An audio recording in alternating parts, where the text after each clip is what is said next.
I guess I'm going to dive a little bit deeper into the clinical aspects and focus a bit on colorectal surgery because that's the bit I'm most qualified to talk about.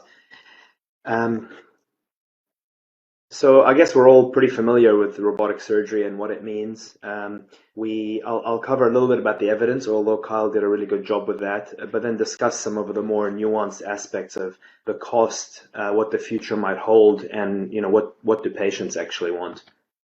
Kyle covered the ROLAR trial. This is kind of the main, most important trial in colorectal surgery, particularly for rectal cancer. So this was a large multi-center RCT looking at robotic versus laparoscopic surgery for rectal cancer.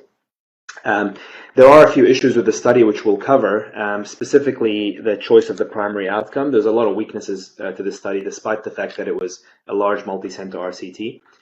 It had 471 patients. There were no differences detected in any of the outcomes measured, really, and that included things like functional recovery, oncological outcomes, and postoperative recovery. But obviously, the robot was considerably more expensive at about $1,000 more per patient.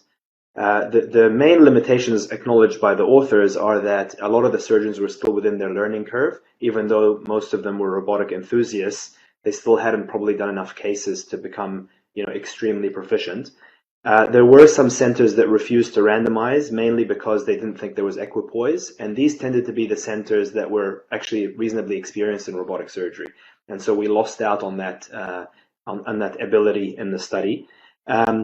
My argument, which wasn't really covered in the paper, is that the primary outcome and the comparison group were both not ideal when you're looking at studying a new technology. And I'll go into that a bit later.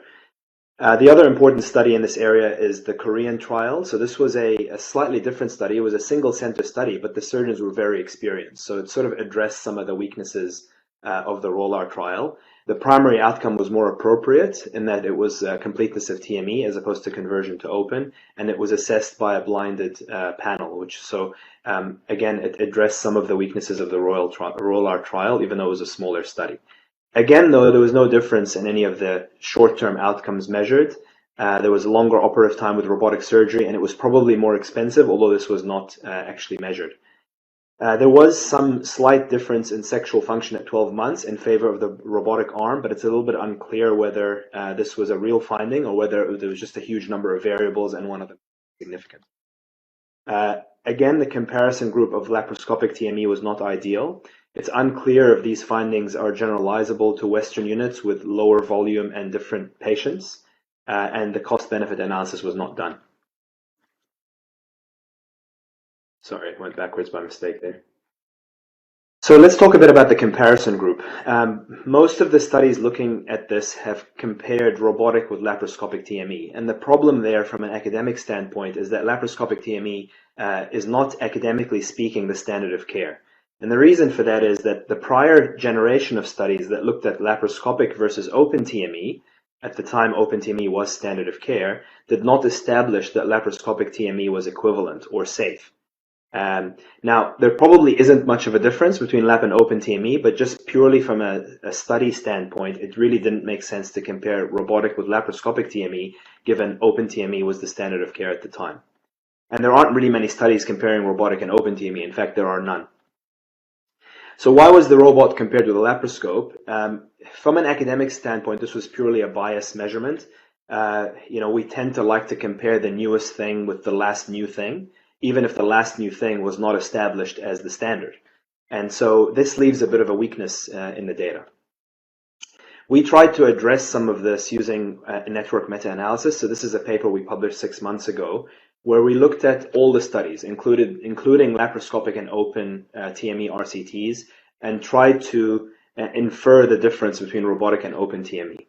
So there were 32 RCTs included in this paper. Network meta-analyses are kind of funny things because it's like you compare one thing with another thing using the thing in the middle. So this chart shows the number of studies. So most of the studies were open versus laparoscopic TME, indicated by the thickness of the line, and there were a few studies of lap versus robotic, lap versus TME, and we tried to induce the difference between open and robotic TME using network meta-analysis. The primary outcome we had was circumferential resection margin, because that's probably one of the most important short-term oncological outcomes, and there was no difference between any of the techniques that were looked at. in this network meta-analysis of 32 RCTs. When we look at some of the secondary outcomes, bizarrely, robotic TMB improved the distal resection margin. Not clear why exactly that is, but it was definitely ranked statistically significantly as the best performer in this regard. The conversion rate to open TME was lower in the robotic versus laparoscopic group, in converse to the ROLAR trial.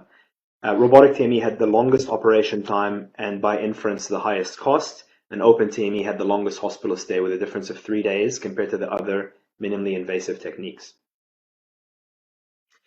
When we look at the cost, robotic surgery is expensive. This is all, in Australian dollars, so you can sort of multiply it by 0.6 for US dollars. But the machine costs about 3.5 million Australian dollars. With the additional accessories, such as the operating table and things, it goes up to about $4 million. The maintenance costs are about 200 grand a year, and the reusable costs are about 3,500 per patient.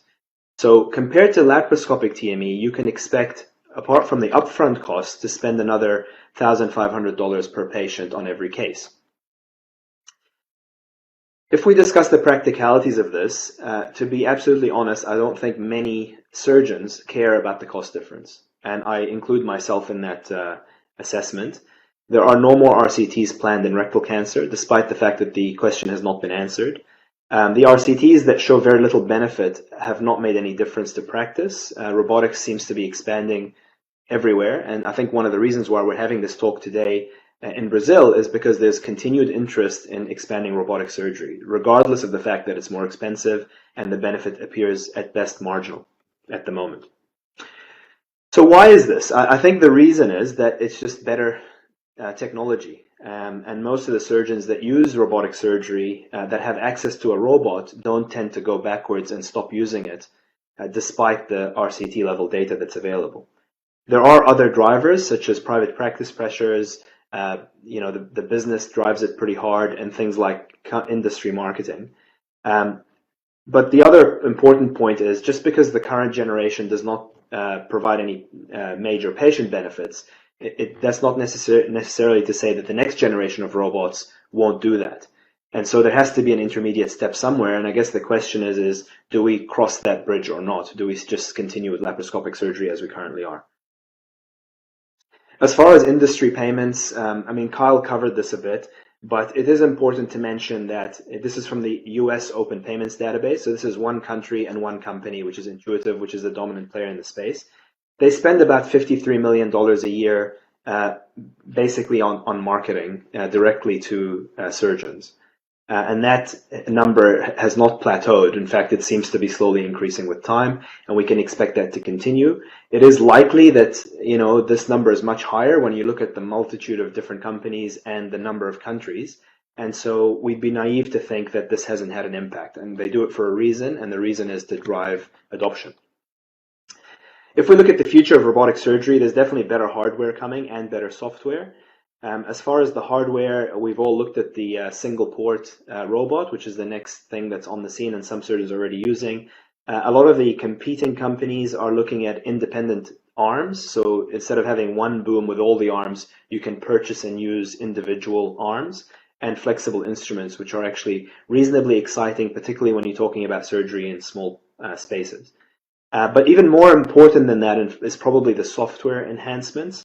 AI is a big thing at the moment, but the next generation of robots do have AI implementations, specifically with regards to surgeon feedback, as far as their performance, whether their range of motion deviation from what's necessary to complete the surgery and things like that. You could see a world where it would be very advantageous, for example, for a colorectal surgeon, if the robot would notice and highlight a ureter during the surgery before you were able to notice it. That potentially could provide some safety improvements in that regard, and augmented reality has the ability to do that. And then finally, autonomous systems, which are hopefully quite a way off, but are likely coming sooner or later. This is a video of a robot performing a small bowel anastomosis in a pig. It's important to mention that the surgeon here is only assisting the robot. So the robot is actually driving itself and doing a small bowel anastomosis using artificial intelligence and deep learning technology. And if you thought that was scary, This is a picture from last year of a robotic hand that emulates the human hand. This is being driven by a computer. It's got the exact same, roughly the same strength as a human hand and almost the same dexterity as a human hand. So you can see that it is possible in the future that we will be replaced, but hopefully that's a few decades away and I'll be retired by then. Okay, so that's the kind of fancy stuff. Let's talk about what actually matters. What do patients want? Do patients want us to continue down this path of robotic surgery? There's very limited data on this. There are a couple of studies that have looked at patient perceptions of robotic surgery. This is an example of one. This had 6 studies, 5 of which were quantitative and one was qualitative, mostly in urology and gynae patients, because that's where most of the robotic surgery is being performed. Patients mostly reported that they were satisfied overall with the outcome of the surgery, but it was basically impossible to tease out whether that was because it had anything to do with the robot or whether they were specifically focused on their surgical outcomes, their clinical outcomes. And the conclusion of the study was basically they were unable to separate those two things, and it was unclear whether robotics had any measurable patient satisfaction on top of what would normally happen, say, with an open or laparoscopic approach. This is another interesting study out of Kuwait where patients were directly asked about robotic surgery to try and question their knowledge. These were patients that were coming up to a robotic operation.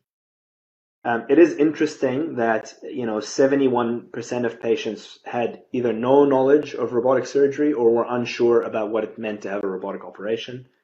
The vast majority of patients did not know anybody who'd had a robotic operation. And when they were asked, do you think robotic surgery is safe?